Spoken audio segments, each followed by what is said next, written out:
I think that's part of the nature of what the work's about, that you hear about this action but it goes unnoticed sometimes, and it's about how women do work that is often unrecognised or unnoticed.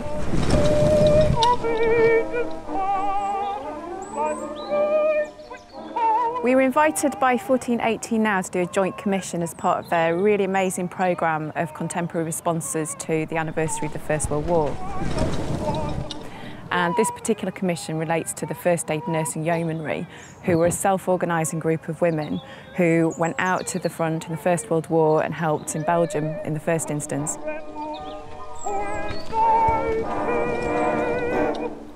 Their original conception was for them to ride out onto the battlefield on horseback and to tend to fallen men. But in practice, they drove ambulances. This was really the most challenging of circumstances.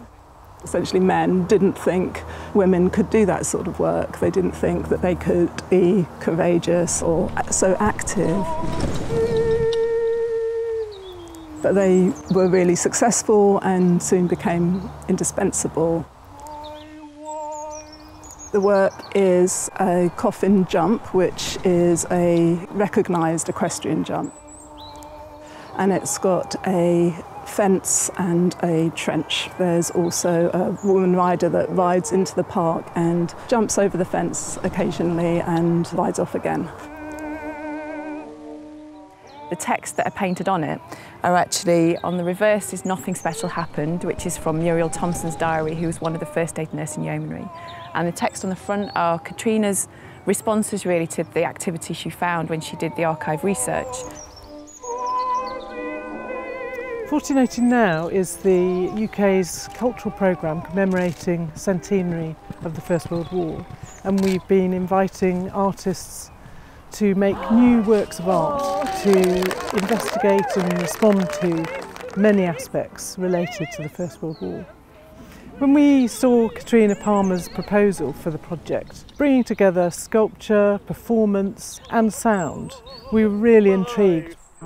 The First Aid Nursing Yeomanry had a really important role during the war. They're also still working today. They respond to emergency and terrorist situations, supporting the police and other emergency services.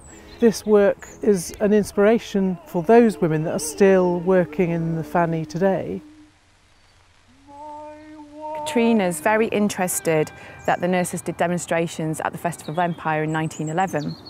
And at that festival, Clara Butt sang The Enchantress. So there's a sound element to this piece which is played through tannoys in the trees. It's a recording, an archive recording from 1917. She sings in contralto, which is a very deep tone, so it's sort of almost gender-defying tone, and it's quite dramatic as well, and I like that sort of edge of melodrama that it adds. The estate has a very long and rich history, much of it associated with horse riding. So Diana Beaumont, for example, who was one of the ladies of the manor, would arrive into the park in a horse-drawn carriage.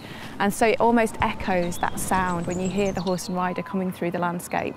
Also on the Bretton estate in the 1980s and 90s when they used to do cross-country trials up there. So there's a really nice connection back to that local equestrian community. There's also a poster sign which will be with this artwork, which is Katrina's appropriation, I guess, of a really iconic First World War warning poster, but she's changed the threat of German invasion to being that of women. And what she felt with this work is that it coincides with some women getting the vote in 1918, an anniversary of that. And she felt like this was a leap of women into the 20th century. I wanted the jump to symbolise this sudden appearance of women leaping forward, suddenly becoming a much more active force.